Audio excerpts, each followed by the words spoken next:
नमस्कार good morning everyone मो आर्य आज गुरुत्वपूर्ण खबर गुड़िक आपण मानक जनइबी न्यूज गुड़िक भल लगे निश्चित भाव गोटे लाइक करी चैनल को सब्सक्राइब करदे। तो चलतु आज गुरुत्वपूर्ण खबर गुड़िक उपर नजर पकाइबा। तेबे आज पुणी थे प्रबल अति प्रबल वर्षा चाषी मानक पई बड़ सतर्क सूचना। तेबे उपकूल जिला गुड़िकर बेहाल करिछि वर्षा। अनेक जिले में पाचिला धान बिलरे वर्षा पानी जमुथिबारु सबु गजा होउछि। फଳରେ हजार हजार हेक्टर फसल नष्ट होइथिबा सहित मुंडरे हाथ देई बसिछन्ति चाषी। एबे पुणी थे वर्षा हवा नहीं पूर्वानुमानटी करिछि आंचलिक पाणीपाग विभाग। पश्चिमा झड़ प्रभाव में राज्य में निर्दम चेचिब वर्षा। आज राज्यर विभिन्न जिले में पागरे पुणी थे परिवर्तन देखा मिलिब। आज पश्चिम ओडिशा रे 7टी जिले में हालुकरू मध्यम धरणर वर्षा हब बोली जनापड़ी अछि। गोटेरु 2टी स्थान में प्रबल वर्षा हवा नहीं पूर्वानुमानटी करा जायछि। से 7टी जिला होउछि सुंदरगढ़, झारसुगुड़ा, संबलपुर, बरगढ़, सोनपुर, बलांगीर एवं नुआपड़ा। ଏହି ଜିଲ୍ଲାଗୁଡ଼ିକରେ ଚାଷୀମାନଙ୍କୁ ସତର୍କ ରହିବାକୁ ପରାମର୍ଶ ଦିଆଯାଇଅଛି। ଏହି 7ଟି ଜିଲ୍ଲାରେ ହାଲୁକାରୁ ମଧ୍ୟମ ଧରଣର ବର୍ଷା ହେବ। କିଛି ସ୍ଥାନରେ ବର୍ଷାର ପରିମାଣଟି ବଢ଼ିବାକୁ ଯାଉଛି। ସେହିଭଳି 30 ତାରିଖରେ ମଧ୍ୟ କିଛି ଜିଲ୍ଲାରେ ବର୍ଷା ହେବା ନେଇ ସତର୍କ ସୂଚନା ଜାରି କରିଛି ପାଣିପାଗ ବିଭାଗ। 30 ତାରିଖରେ କଳାହାଣ୍ଡି, କନ୍ଧମାଳ ସହିତ ଝାରସୁଗୁଡ଼ା, ସୁନ୍ଦରଗଡ଼ ଏବଂ କେନ୍ଦୁଝର ଜିଲ୍ଲାରେ ହାଲୁକାରୁ ମଧ୍ୟମ ଧରଣର ବର୍ଷା ହେବ। परवर्ती खबर नुआ वर्षर जनवरी मासरे एतिक दिन पर्यंत बंद रहिबो बैंक सेवा। तबे नुआ वर्ष 2025 आरंभ हेबाकु जाउछि एवं आपण जानि रखिबा उचित जे बैंक छुट्टी प्रथम मासरे अर्थात जनवरी मासरे केउ दिन बंद हेबाकु जाउछि। जनवरी मासरे बैंक गुड़िकर मोट 15 दिन पर्यंत छुट्टी रहिबो। एथिरे द्वितीय एवं चतुर्थ शनिवार एवं प्रत्येक सप्ताहर साप्ताहिक छुट्टी रविवार मध्य अंतर्भुक्त रहिछि। जनवरी आरंभ में जनवरी 1 रे छुट्टी दिन नूतन वर्ष एवं नूतन मास आरंभ हेबाकु जाउछि। परवर्ती खबर कटिजिबो 40 लाख राशन कार्ड लिस्ट रे आपणकर ना अछि कि नहीं चेक करि नियंतु। तेबे राशन कार्ड को नहीं आसला बड़ खबर। भूत हिताधिकारी मानकर राशन कार्ड कटिबो एने राज्य सरकार नुआ घोषणा करिसंती।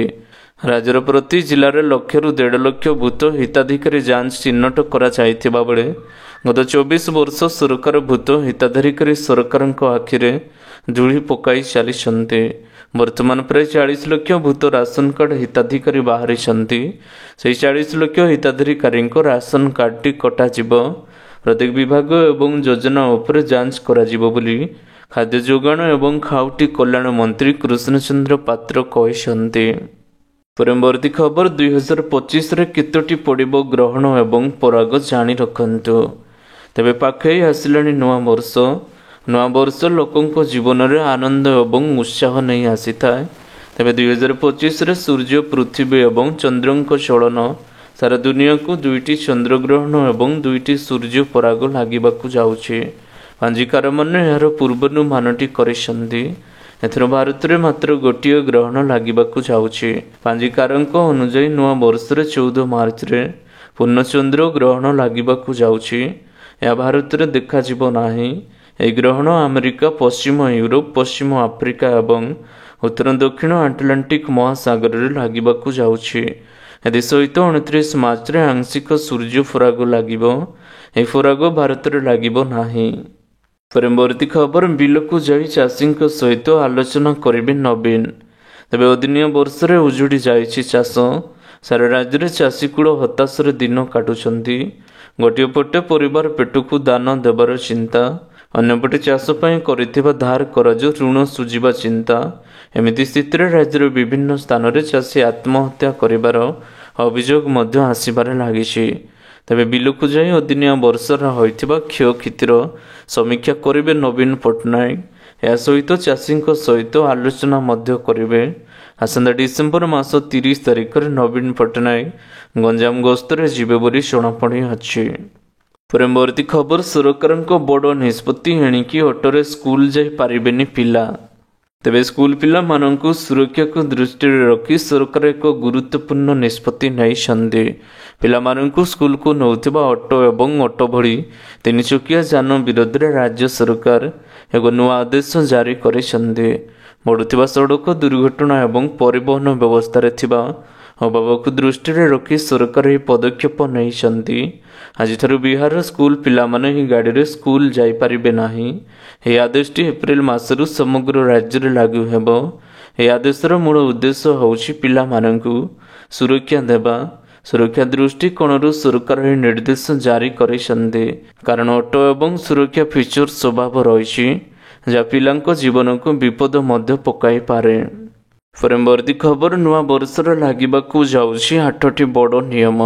ତେବେ ବିଦାୟର ପାଦ ଦେଶରେ ବର୍ଷ 2024 ନବବର୍ଷର ସୂର୍ଯ୍ୟ ଉଦୟ ସହିତ ନୂଆ ନିୟମ ମଧ୍ୟ ଲାଗିବାକୁ ଯାଉଛି।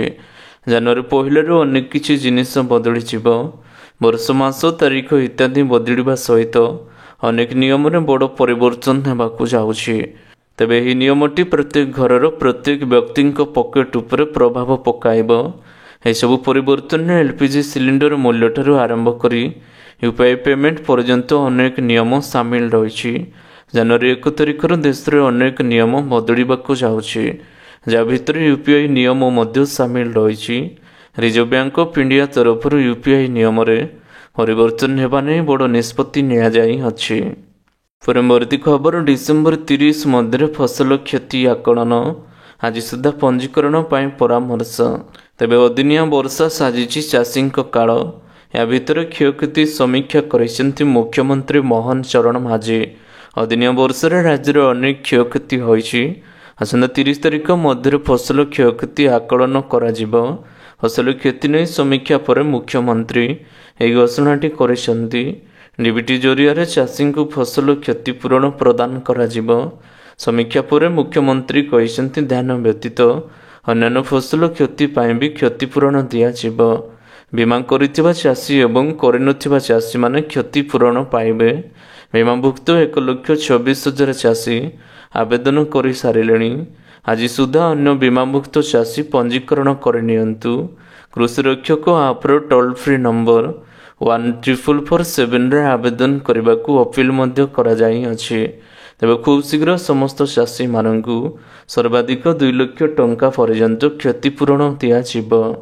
ପରବର୍ତ୍ତୀ ଖବର, 101 ବର୍ଷର ରେକର୍ଡ ଭାଙ୍ଗିଲା ବର୍ଷା। ତେବେ ବର୍ଷା ପରେ ଶୀତ ଏବଂ ଶୀତ ମଧ୍ୟରେ ବର୍ଷା ଲାଗି ରହିଛି। ପ୍ରବଳ ଶୀତ ମଧ୍ୟରେ ଦିଲ୍ଲୀରେ ପ୍ରବଳ ବର୍ଷା ହୋଇଛି। ଅନ୍ୟପଟେ 101 ବର୍ଷର ରେକର୍ଡ ଭାଙ୍ଗିଛି ବର୍ଷା। ଦିନକ ମଧ୍ୟରେ ସର୍ବାଧିକ ବର୍ଷା ରେକର୍ଡ କରାଯାଇଛି। 24 ଘଣ୍ଟା ମଧ୍ୟରେ ଅର୍ଥାତ୍ ଶନିବାର ସକାଳ 8ଟା ମଧ୍ୟରେ ଦିଲ୍ଲୀରେ 41.2 ମିଲିମିଟର ବର୍ଷା ରେକର୍ଡ କରାଯାଇଅଛି। ଏହା ପୂର୍ବରୁ 1923 ମସିହା ଡିସେମ୍ବର 3 ତାରିଖରେ ଦିଲ୍ଲୀରେ ଗୋଟିଏ ଦିନରେ ସର୍ବାଧିକ 75.7 ମିଲିମିଟର ବର୍ଷା ରେକର୍ଡ ହୋଇଅଛି। ସେହିପରି 1901 ମସିହାରେ ଦିଲ୍ଲୀରେ ଡିସେମ୍ବର ମାସରେ ପଞ୍ଚମ ସର୍ବାଧିକ ବର୍ଷା ରେକର୍ଡ କରାଯାଇଅଛି। ପରବର୍ତ୍ତୀ ଖବର, ଏସ୍ଏସ୍ସି ପକ୍ଷରୁ ସିଜିଏଲ୍ ପରୀକ୍ଷା ପାଇଁ ଆବେଦନ ଜାରି। ତେବେ ଓଡ଼ିଶା ଷ୍ଟାଫ୍ ସିଲେକ୍ସନ କମିଶନ ପକ୍ଷରୁ କମ୍ବାଇନ୍ ଗ୍ରାଜୁଏଟ୍ ଲେଭେଲ୍ ପରୀକ୍ଷା ସିଜିଏଲ୍ ପାଇଁ ବିଜ୍ଞପ୍ତି ପ୍ରକାଶ ପାଇଛି। ଏହି ପରୀକ୍ଷା ମାଧ୍ୟମରେ ଓଡ଼ିଶା ସରକାରଙ୍କ ବିଭିନ୍ନ ବିଭାଗରେ ଖାଲି ପଡ଼ିଥିବା 173ଟି ଗ୍ରୁପ୍ ବି ଏବଂ ଗ୍ରୁପ୍ ସି ପଦବୀ ପୂରଣ କରାଯିବ। ଏହି ପରୀକ୍ଷା ପାଇଁ ଏବେ ଏସ୍ଏସ୍ସି ପକ୍ଷରୁ ଅନଲାଇନ୍ ଆବେଦନଟି ଆରମ୍ଭ ହୋଇଛି। ଆପଣମାନେ ଏହି ସିଜିଏଲ୍ ପରୀକ୍ଷା ପାଇଁ ଆବେଦନ କରିବାକୁ ଚାହୁଁଥିଲେ ନିଶ୍ଚିତ ଭାବରେ ଆବେଦନ କରିନିଅନ୍ତୁ। ଏସବୁ ପଦବୀ ପାଇଁ ଏସ୍ଏସ୍ସି ପକ୍ଷରୁ ପ୍ରଥମେ ପ୍ରିଲିମିନାରୀ ପରୀକ୍ଷା କରାଯିବ। ଏଥିରେ ଭଲ କରିଥିବା ପ୍ରାର୍ଥୀମାନଙ୍କ ନାମଙ୍କୁ ଦ୍ୱିତୀୟ ପର୍ଯ୍ୟାୟ ପରୀକ୍ଷା ପାଇଁ ମେରିଟ୍ ଲିଷ୍ଟ ବାହାର କରାଯିବ। ପରବର୍ତ୍ତୀ ଖବର, ଏବେ ପ୍ରିପେଡ୍ ଥାର୍ଡ ପାର୍ଟି ଆପ୍ରେ ହେବ ୟୁପିଆଇ ନେଣଦେଣ। ତେବେ ଆପଣ ଗୁଗୁଲ ପେ, ଫୋନ୍ ପେ କିମ୍ବା ଆମାଜନ ପେ ମାଧ୍ୟମରେ ଟଙ୍କା ନେଣଦେଣ ନିଶ୍ଚିତ ଭାବରେ କରିଥିବେ, କିନ୍ତୁ ଏହି ଡିଜିଟାଲ ପେମେଣ୍ଟ ୱାଲେଟ୍ ଏବଂ ବ୍ୟାଙ୍କ ଆକାଉଣ୍ଟ ସହିତ ଲିଙ୍କ ଥିବା ଯୋଗୁଁ ସମ୍ଭବ ହୋଇପାରୁଅଛି। କିନ୍ତୁ ବର୍ତ୍ତମାନ ପରିସ୍ଥିତି ବଦଳିବାକୁ ଯାଉଛି। ବର୍ତ୍ତମାନ ଆପଣ ଏପରି ଡିଜିଟାଲ ପେମେଣ୍ଟ ୱାଲେଟ୍ ମାଧ୍ୟମରେ ମଧ୍ୟ କିମ୍ବା ଟଙ୍କା ଦେବାକୁ ସକ୍ଷମ ହେବେ, ଯାହା କୌଣସି ବ୍ୟାଙ୍କ ଆକାଉଣ୍ଟ ସହିତ ଲିଙ୍କ ନଥିବ। ରିଜର୍ଭ ବ୍ୟାଙ୍କ ବର୍ତ୍ତମାନ ଏପରି ତୃତୀୟ ପକ୍ଷ ଆପ୍ଲିକେସନ ଅର୍ଥାତ୍ ଥାର୍ଡ ପାର୍ଟି ଆପ୍ ମାଧ୍ୟମରେ ପେମେଣ୍ଟ କିମ୍ବା ଟ୍ରାନ୍ସଫର କରିବାକୁ ଅନୁମୋଦନ କରିଅଛି। ଏଗୁଡ଼ିକୁ ଥାର୍ଡ ପାର୍ଟି ଆପ୍ ପ୍ରିପେଡ୍ ଇଣ୍ଟରମେଣ୍ଟ ବୋଲି କୁହାଯାଏ। ତାହା ହେଉଛି ଏକ ଡିଜିଟାଲ ୱାଲେଟ୍ ଯେଉଁଥିରେ ପ୍ରଥମେ ବ୍ୟାଙ୍କ ଆକାଉଣ୍ଟ, ୟୁପିଆଇ କିମ୍ବା ନଗଦ ଜରିଆରେ ଟଙ୍କା ଜମା କରିବାକୁ ପଡ଼ିବ।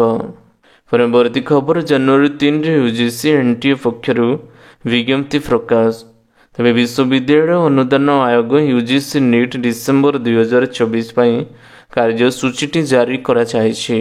ଜାନୁଆରୀ 3ରୁ ଆରମ୍ଭ ହେବାକୁ ଥିବା ପରୀକ୍ଷା 16 ତାରିଖ ଯାଏଁ ଚାଲିବ। 85ଟି ବିଷୟରେ ପରୀକ୍ଷା ହେବ। କମ୍ପ୍ୟୁଟର ବେସ୍ଡ ଟେଷ୍ଟ ମୋଡରେ ପରୀକ୍ଷା ହେବାକୁ ଯାଉଛି।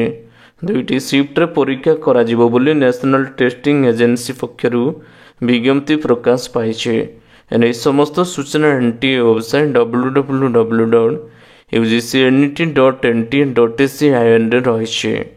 ପରବର୍ତ୍ତୀ ଖବର ପୁଣି ଥରେ ବର୍ଷା 4ଟି ଜିଲ୍ଲାକୁ ୟେଲୋ ୱାର୍ଣ୍ଣିଂ ଜାରି। ତେବେ ପଶ୍ଚିମା ଝଡ଼ ପ୍ରଭାବରେ 28ରୁ 30 ତାରିଖ ମଧ୍ୟରେ ଉତ୍ତର ତଥା ଉତ୍ତର ପଶ୍ଚିମ ଓଡ଼ିଶାର କିଛି ଜିଲ୍ଲାରେ ହାଲୁକାରୁ ମଧ୍ୟମ ଧରଣର ବର୍ଷାର ସମ୍ଭାବନା ରହିଛି। 31 ତାରିଖକୁ ପରବର୍ତ୍ତୀ 3 ଦିନ ମଧ୍ୟରେ ତାପମାତ୍ରା 2ରୁ 4 ଡିଗ୍ରୀ ହ୍ରାସ ପାଇବ। ଅର୍ଥାତ୍ ନୂଆ ବର୍ଷରେ ବେଳକୁ ପ୍ରବଳ ଶୀତ ଅନୁଭୂତ ହେବ ବୋଲି ଆଞ୍ଚଳିକ ପାଣିପାଗ ବିଜ୍ଞାନ କେନ୍ଦ୍ର ପକ୍ଷରୁ ପୂର୍ବାନୁମାନଟି କରାଯାଇଛି। ଅନ୍ୟପଟେ ଶନିବାର ଘନ କୁହୁଡ଼ି ନେଇ କଳାହାଣ୍ଡି, କନ୍ଧମାଳ ଏବଂ ବଲାଙ୍ଗୀର ଓ ନବରଙ୍ଗପୁର ଜିଲ୍ଲାକୁ ୟେଲୋ ୱାର୍ଣ୍ଣିଂଟି ଜାରି କରାଯାଇଅଛି। ପରବର୍ତ୍ତୀ ଖବର ପ୍ରବଳ ତୁଷାରପାତ ପାଇଁ ବିମାନ ଚଳାଚଳ ବାତିଲ କଲା ଶ୍ରୀନଗର ବିମାନ ବନ୍ଦର। ତେବେ କାଶ୍ମୀରର ତାପମାତ୍ରା ଖସିବା ସହିତ ତୁଷାରପାତ ବଢ଼ିଛି। ଏହି କାରଣରୁ ଜନଜୀବନ ଅସ୍ତବ୍ୟସ୍ତ ହୋଇପଡ଼ିଅଛି। ତୁଷାରପାତ ପାଇଁ ଦୃଶ୍ୟମାନ କମିବାରୁ ସମସ୍ତ ବିମାନକୁ ବାତିଲ କରିଛି ଶ୍ରୀନଗର ବିମାନ ବନ୍ଦର। ପ୍ରବଳ ତୁଷାରପାତ ପାଇଁ ଶ୍ରୀନଗର ଜାମ୍ମୁ ଜାତୀୟ ରାଜପଥ ଏବଂ ମୋଗଲ ରୋଡ୍ ବନ୍ଦ କରାଯାଇଅଛି। ଏ ରାସ୍ତା ବନ୍ଦ ହେବା ପରେ ସାରା ଦେଶ ସହିତ କାଶ୍ମୀର ସମ୍ପର୍କ ବିଚ୍ଛିନ୍ନ ହୋଇଯାଇଅଛି। ତୁଷାରପାତ ହେତୁ ଦୃଶ୍ୟମାନ କମିବା ସହିତ ରନୱେ ଅପରେସନ୍ ପ୍ରଭାବିତ ହେବାରୁ ଶନିବାର ପାଇଁ ସମସ୍ତ ବିମାନ ଚଳାଚଳକୁ ବନ୍ଦ କରିଥିଲା ଶ୍ରୀନଗର ବିମାନ ବନ୍ଦର। ବିମାନ ସହିତ ଟ୍ରେନ୍ ଚଳାଚଳ ମଧ୍ୟ ଏବେ ବାଧାପ୍ରାପ୍ତ ହୋଇଛି। ପରବର୍ତ୍ତୀ ଖବର ପାଣିରୁ ନେଇ ଆକାଶ ଯାଏଁ ମହାକୁମ୍ଭ କ୍ଷେତ୍ରକୁ ପ୍ରଦର୍ଶନ କରିବେ 2000 ଡ୍ରୋନ୍। ତେବେ ପ୍ରୟାଗରାଜରେ ମହାକୁମ୍ଭ 2025ର ଆୟୋଜନ ହେବାକୁ ଯାଉଛି। ବିଶ୍ୱର ସବୁଠାରୁ ବଡ଼ ସାଂସ୍କୃତିକ ଆୟୋଜନର କାରଣରୁ ମହାକୁମ୍ଭକୁ ନେଇ ପ୍ରସ୍ତୁତି ମଧ୍ୟ ବିଶ୍ୱସ୍ତରୀୟ ହେଉଅଛି। ସିଏମ୍ ଯୋଗୀ ଆଦିତ୍ୟନାଥଙ୍କର ଦିବ୍ୟ ଏବଂ ଭବ୍ୟ ମହାକୁମ୍ଭର ପରିକଳ୍ପନାକୁ ସାକାର କରି ପ୍ରୟାଗରାଜରେ ମନ୍ଦିର, ଗଙ୍ଗାଘାଟ, ପାର୍କଠାରୁ ନେଇ ସଡ଼କ, ଫ୍ଲାଏଓଭର ନିର୍ମାଣ ଏବଂ ସୌନ୍ଦର୍ଯ୍ୟୀକରଣ କରାଯାଇଅଛି। ମହାକୁମ୍ଭକୁ ଆସୁଥିବା ଶ୍ରଦ୍ଧାଳୁ ଏବଂ ପର୍ଯ୍ୟଟକମାନଙ୍କୁ ଅନେକ ନୂଆ ଏବଂ ସ୍ୱତନ୍ତ୍ର ଅନୁଭବ ମଧ୍ୟ ପ୍ରାପ୍ତ ହେବ। ଏହି କ୍ରମରେ ୟୁପି ଟୁରିଜିମ୍ ବିଭାଗ ମହାକୁମ୍ଭରେ ପ୍ରଥମ ଥର ଡ୍ରୋନ୍ ଶୋ କରାଇବାକୁ ଯାଉଛି। ପରବର୍ତ୍ତୀ ଖବର ମୃତ ଚାଷୀଙ୍କ ପରିବାରକୁ 1 ଲକ୍ଷ ଟଙ୍କା ସହାୟତା ଦେଲେ ରାଣୀ ପଣ୍ଡା। ତେବେ 4 ଦିନ ତଳେ ମୃତ୍ୟୁବରଣ କରିଥିବା ସ୍ଥାନୀୟ ଡୁଙ୍ଗର ଗ୍ରାମର ମୃତ ଚାଷୀ ପୂର୍ଣ୍ଣଚନ୍ଦ୍ର ଦଳେଇଙ୍କ ପରିବାର ଲୋକମାନଙ୍କୁ ଅଭିନେତ୍ରୀ ରାଣୀ ପଣ୍ଡା ଶୁକ୍ରବାର ଆର୍ଥିକ ସହାୟତାର ଯୋଗ ଦେଇଛନ୍ତି। ତେବେ ପୂର୍ଣ୍ଣଚନ୍ଦ୍ର କିଛି ଋଣ କରି ଚାଷ କରିଥିଲେ ଆଉ ଫସଲ ନଷ୍ଟ ହୋଇଯିବାରୁ ଦୁଃଖରେ ଭାଙ୍ଗି ପଡ଼ିଥିଲେ। ରାଣୀ ପଣ୍ଡା ତାଙ୍କ ପତ୍ନୀ ପାର୍ବତୀଙ୍କୁ 1 ଲକ୍ଷ ଟଙ୍କାର ଚେକ୍ ଦେବା ସହ ପାରିବାରିକ ରୀତିନୀତି ଅନୁଯାୟୀ ଏକାଦଶ ଉପଲକ୍ଷେ 800 ଲୋକମାନଙ୍କ ପାଇଁ ମହାପ୍ରସାଦ ସେବନ କରାଇବାର ସମ୍ପୂର୍ଣ୍ଣ ବ୍ୟୟ ଏବଂ ସମସ୍ତ ବ୍ୟବସ୍ଥା ନିଜେ କରାଇବେ ବୋଲି ପ୍ରତିଶ୍ରୁତି ଦେଇଛନ୍ତି। ପରବର୍ତ୍ତୀ ଖବର 2025ରେ ଘାତକ ସାଜିବ ଏହି ରୋଗ। ତେବେ 2025ରେ କୋଭିଡ୍ ଭଳି ଘାତକ ସାଜିବ ଆଉ ଗୋଟିଏ ମାରାତ୍ମକ ରୋଗ। ଏପର୍ଯ୍ୟନ୍ତ ଆସିଲାଣି 61ଟି ମାମଲା। ଆଗକୁ ଆହୁରି ବଢ଼ିବ ସଂକ୍ରମିତ ସଂଖ୍ୟା। ଏଥିମଧ୍ୟରୁ ଅଧିକାଂଶ ସଂକ୍ରମିତ ମାମଲା ଚାଷୀ ଏବଂ ସଂକ୍ରମିତ ପଶୁଙ୍କ ସଂସ୍ପର୍ଶରେ ଆସିଥିବାରୁ ବ୍ୟାପିଅଛି। ପକ୍ଷୀଙ୍କଠାରୁ ମଣିଷକୁ ହୋଇଥାଏ ସଂକ୍ରମିତ। ସାରା ବିଶ୍ୱରେ ହାହାକାର ଖେଳାଯାଇଥିବା କୋଭିଡ୍ ମହାମାରୀ କୋଭିଡ୍ ଲକ୍ଷ ଲକ୍ଷ ମୃତ୍ୟୁବରଣ କରିଛନ୍ତି ସତ, କିନ୍ତୁ ମ୍ୟାଲେରିଆ, HIV-କୁ ଟ୍ୟୁବରକୁଲୋସିସ୍ ମଧ୍ୟ ଚିନ୍ତାର କାରଣ ହୋଇଅଛି। ଏହି 3ଟି ରୋଗ ପାଇଁ ପ୍ରତିବର୍ଷ ପ୍ରାୟ 20 ଲକ୍ଷ ଲୋକଙ୍କର ମୃତ୍ୟୁ ହୋଇଥାଏ। ଏହିସବୁ ରୋଗର ମୁକାବିଲା ପାଇଁ ସାଧାରଣ ଭାବରେ ଆଣ୍ଟିବାୟୋଟିକ୍ସ ଏବଂ ଆଣ୍ଟିଭାଇରାଲ ଔଷଧର ବ୍ୟବହାର ମଧ୍ୟ କରାଯାଇଥାଏ। ପରବର୍ତ୍ତୀ ଖବର ପୁରୀକୁ ଜଗିବେ 60ଟି ପ୍ଲାଟୁନ୍ ଫୋର୍ସ। ତେବେ ନୂଆବର୍ଷର CCTV ନଜରରେ ରହିବ ଶ୍ରୀକ୍ଷେତ୍ର। ପୁରୀକୁ ଜଗିବେ 60ଟି ପ୍ଲାଟୁନ୍ ଫୋର୍ସ। ଭକ୍ତଙ୍କ ଶୃଙ୍ଖଳିତ ଦର୍ଶନ ବେଳାଭୂମିରେ ପର୍ଯ୍ୟଟକଙ୍କ ସୁରକ୍ଷା ଏବଂ ଟ୍ରାଫିକ୍ ସୁପରିଚାଳନା ନେଇ ବ୍ୟାପକ ପ୍ରସ୍ତୁତି କରିଛି ପୁରୀ ପୋଲିସ। ଡିସେମ୍ବର 31 ତାରିଖଠାରୁ ନୂଆବର୍ଷ ପର୍ଯ୍ୟନ୍ତ ପ୍ରବଳ ଭିଡ଼ ଏବଂ ଆଶଙ୍କାରେ ଟ୍ରାଫିକ୍ କଟକଣା ଜାରି କରାଯାଇଅଛି। ପୁରୀର ମୁଖ୍ୟ ପ୍ରବେଶ ପଥରେ ଚେକିଂକୁ କଡ଼ାକଡ଼ି କରାଯିବ। ଭୁବନେଶ୍ୱରରୁ ଆସୁଥିବା ଚାରିଚକିଆ ଯାନ ଜେଲ୍ ରୋଡ୍ ପାର୍କିଂରେ, କୋଣାର୍କରୁ ଆସୁଥିବା ଚାରିଚକିଆ ତାଳବଣିଆ ପାର୍କିଂରେ ଏବଂ ବ୍ରହ୍ମଗିରିରୁ ଆସୁଥିବା ଚାରିଚକିଆ ଯାନ ଷ୍ଟର୍ଲିଂ କିମ୍ବା ଯାତ୍ରିକ ପାର୍କିଂରେ ରହିବ। ମେଡିକାଲ ଛକଠାରୁ ଶ୍ରୀମନ୍ଦିର ଏବଂ ବେଳାଭୂମି ପର୍ଯ୍ୟନ୍ତ କୌଣସି ଚାରିଚକିଆ ଯାନ ଯାତାୟାତ କରିବ ନାହିଁ। ପରବର୍ତ୍ତୀ ଖବର, ବର୍ଷର ଶେଷ ଦିନରେ ଲଗାତାର ମହଙ୍ଗା ହେଉଛି ସୁନା। ତେବେ 28 ଡିସେମ୍ବର 2024 ଦିନ ସୁନା ମହଙ୍ଗା ହୋଇଛି। 24 କ୍ୟାରେଟ୍ ଏବଂ 22 କ୍ୟାରେଟ୍ ସୁନାର ମୂଲ୍ୟ 300 ଟଙ୍କା ବୃଦ୍ଧି ପାଇଛି। ଦେଶର ଅଧିକାଂଶ ସହରରେ 24 କ୍ୟାରେଟ୍ ସୁନାର ମୂଲ୍ୟ 78,000 ଟଙ୍କା ପାଖାପାଖି କାରବାର କରୁଛି। 22 କ୍ୟାରେଟ୍ ସୁନାର ମୂଲ୍ୟ ପ୍ରାୟ 71,600 ଟଙ୍କା। ଆପଣଙ୍କ ସହରରେ ସୁନାର ମୂଲ୍ୟ କେତେ ଜାଣି ରଖନ୍ତୁ। 1 କିଲୋଗ୍ରାମ ରୂପା ଦେଶରେ 92,500 ଟଙ୍କାରେ କାରବାର କରୁଛି। ତେବେ ଆଶା କରୁଛି ଆଜିର ଗୁରୁତ୍ୱପୂର୍ଣ୍ଣ ଖବର ଗୁଡ଼ିକ ଆପଣମାନଙ୍କୁ ନିଶ୍ଚିତ ଭାବରେ ଭଲ ଲାଗିଥିବ। ଯଦି ଭଲ ଲାଗିଥାଏ ଭିଡ଼ିଓକୁ ଗୋଟେ ଲାଇକ୍ କରନ୍ତୁ ଏବଂ ଚ୍ୟାନେଲକୁ ସବସ୍କ୍ରାଇବ୍ କରିବା ପାଇଁ ବିଲକୁଲ ବି ଭୁଲନ୍ତୁ ନାହିଁ। ଆପଣଙ୍କୁ ଭଲ ପାଇବା ସ୍ୱରୂପ ଭିଡ଼ିଓକୁ ସେୟାର କରିଦେବେ। ପୁଣି ଦେଖା ହେବ ଲାଟେଷ୍ଟ ଅପଡେଟ୍ରେ। ସେତେବେଳେ ପର୍ଯ୍ୟନ୍ତ ବିଦାୟ ନେଉଛି। ବନ୍ଦେ ମାତରମ୍, ଟେକ୍ କେୟାର, ବାଏ ବାଏ।